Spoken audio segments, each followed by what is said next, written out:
नमस्कार आदाब, मैं हूं अब्दुल रहमान और आप देख रहे हैं अंडमान आज तक। आज मैं आप लोगों को एक विजुअल दिखा रहा हूं। आप इसको देखिए और देखकर समझने की कोशिश कीजिए।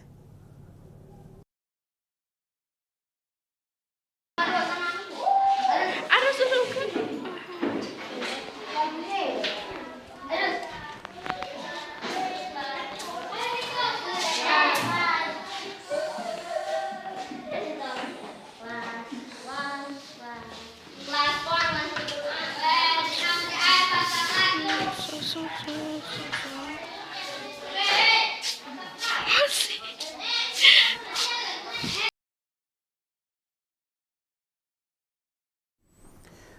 ये जो विजुअल्स आपने देखा, ये था कमोटा के मिडिल स्कूल विकास नगर का। जब से स्कूल का नया सेशन शुरू हुआ है, यहाँ पे कोई टीचर नहीं था। यहाँ के चीफ कैप्टन फोर्टिफर जोसेफ के अनुसार स्कूल खुलने के बाद 1 महीना बीत जाने के बाद भी यहाँ पे कोई टीचर आया नहीं। पूछने के बाद पता चला है कि जो टीचर यहाँ से ट्रांसफ़र होकर चले गए थे, उसके बदले में कोई टीचर को यहाँ पे भेजा नहीं गया है। बच्चे स्कूल में आते हैं सुबह, कोई प्यून वगैरह है वहाँ पे जो क्लासरूम खोल कर दे देते हैं। बच्चे आते हैं, बाकायदा अपने क्लासरूम में जाते हैं। एक बच्चे दूसरे बच्चों को पढ़ा रहे हैं। पूरे मिडिल स्कूल में ना ही प्रधान अध्यापक है, ना ही कोई टीचर है, कोई नहीं है। मेरे बार बार पूछने पर भी उन्होंने यही बताया कि यहाँ पे सिर्फ स्कूल के स्टाफ के नाम पे एक प्यून है जो आकर दरवाज़ा खोलता है, बच्चे स्कूल में क्लास में बैठ जाते हैं। ये है विकास नगर का विकास।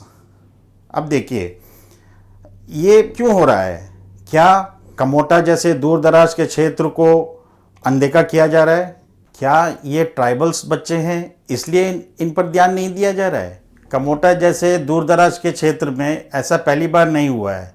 इससे पहले भी अंडमान क्रॉनिकल में छपे एक रिपोर्ट के अनुसार 2019 में इस तरह का वाक़या हुआ था, जहां पर फिर वहां के कप्तान और ट्राइबल्स लीडर ने इसके ऊपर प्रोटेस्ट किया था। जब अंडमान आज तक की टीम ने इस बारे में कई टीचरों से बात की, कई चीज़ को जानने की कोशिश की, हमारा तहकीकात शुरू हुआ, तब लग रहा है कि एजुकेशन डिपार्टमेंट को इसके बारे में भनक लगी और आनन फानन में एक 4 टीचर को वहाँ पे भेज दिया गया।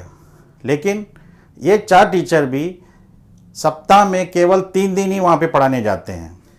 इस तरह इन बच्चों का पढ़ाई कैसे हो सकता है? एक तरफ राइट टू एजुकेशन जैसे एक्ट को लागू किया गया है, सर्व शिक्षा अभियान जैसे स्कीम चलाया जा रहा है, लेकिन इन बच्चों को पढ़ाई से वंचित क्यों रखा गया है, ये सवालिया निशान है। फोर्टिफर जोसेफ जो कमोटा के चीफ कैप्टन हैं, वो परेशान हैं।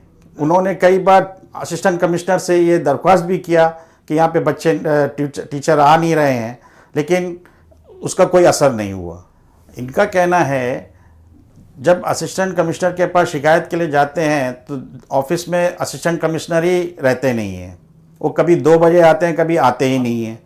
चीफ कप्तान की बात सुनने के लिए भी वहाँ पे कोई नहीं है। अब ये स्कूल में बच्चे जाते तो हैं, लेकिन इन बच्चों का अटेंडेंस कौन ले रहा है? अब ये टीचर्स की कमी कहाँ हो रही है? क्या ट्रेन टीचर नहीं है, टीचर्स को भरा नहीं जा रहा है, या वैकेंसी ही नहीं है? आरटीआई से मिले एक जवाब के मुताबिक पीएचडी का कुल वैकेंट पोस्ट है 717, जीटीटी का है 569 और पीजीटी का है 248 वैकेंसी। ये सभी खाली पड़ा हुआ है। अंडमान आज तक द्वारा इससे पहले भी एक न्यूज़ कवर किया था जिसमें टीचर्स के अपॉइंटमेंट को लेकर बात की थी, लेकिन आज तक उस पर कोई कार्रवाई नहीं हुई है। कई सारे सीटीईटी पास किए हुए बच्चे आज घर में बेरोजगार बैठे हुए हैं। जिनका नाम लिस्ट आउट हो गया था, जिनको नौकरी मिल जाती थी, सिलेक्शन लिस्ट में नाम आ गया था, आज कोर्ट में अटका हुआ है। इन टीचरों को स्कूलों में होना चाहिए था, वो टीचर्स आज डायरेक्टर ऑफ एजुकेशन में बैठकर एसी की हवा खा रहे हैं। जब ये सेम तनख्वाह ले रहे हैं, टीचर का तनख्वाह ले रहे हैं, जो टीचर बाहर दूर दराज के क्षेत्र में अपना टेन्योर काट कर आ रहे हैं, ये कई सालों से एजुकेशन डिपार्टमेंट में ही बैठे हुए हैं और दूसरों का ट्रांसफ़र ऑर्डर बना रहे हैं, टेंडर निकाल रहे हैं, कॉन्ट्रैक्टर से जो है टेंडर के ऊपर कमीशन खा रहे हैं बैठकर। ऐसे कई टीचरों का नाम है जो मैं नाम उजागर नहीं करना चाहता। ये टीचर्स ऑफिस में बैठने की वजह से कई सारे क्लर्क की नौकरी को भी ये लोग खा गए हैं। एक टीचर है जिसका पोस्टिंग है सोलबे 19 में, लेकिन वो बैठकर यहाँ पे टेंडर वगैरह निकाल रहा है। एक क्राफ्ट इंस्ट्रक्टर है जिसका पोस्टिंग है स्कूल एंड स्कूल में, वो बैठकर यहाँ पे ट्रांसफ़र ऑर्डर बना रहे हैं। भारत देश में राइट टू इक्वलिटी तो है। जो बच्चे गवर्नमेंट स्कूल में पढ़ रहे हैं वो प्राइवेट स्कूल में पढ़ने वाले बच्चों से हमेशा पीछे ही रह जाते हैं। जनता का सवाल एडमिनिस्ट्रेशन से है, सेक्रेटरी एजुकेशन से है, डायरेक्टर ऑफ एजुकेशन से है कि सर्व शिक्षा अभियान और राइट टू एजुकेशन के नाम पर बहुत सारे जुमलेबाजी तो किया जा रहा है, लेकिन क्या राइट टू एजुकेशन हो रहा है? सबको एजुकेशन मिल रहा है? सर्व शिक्षा अभियान क्या सभी पढ़ रहे हैं? ये तो जो जानकारी हमें मिली, ऐसे कई और दूर दराज के क्षेत्र हैं जहाँ पे हम पहुँच नहीं पाए हैं। उन स्कूलों का क्या हाल होता होगा, ये भी सोचने वाली बात है।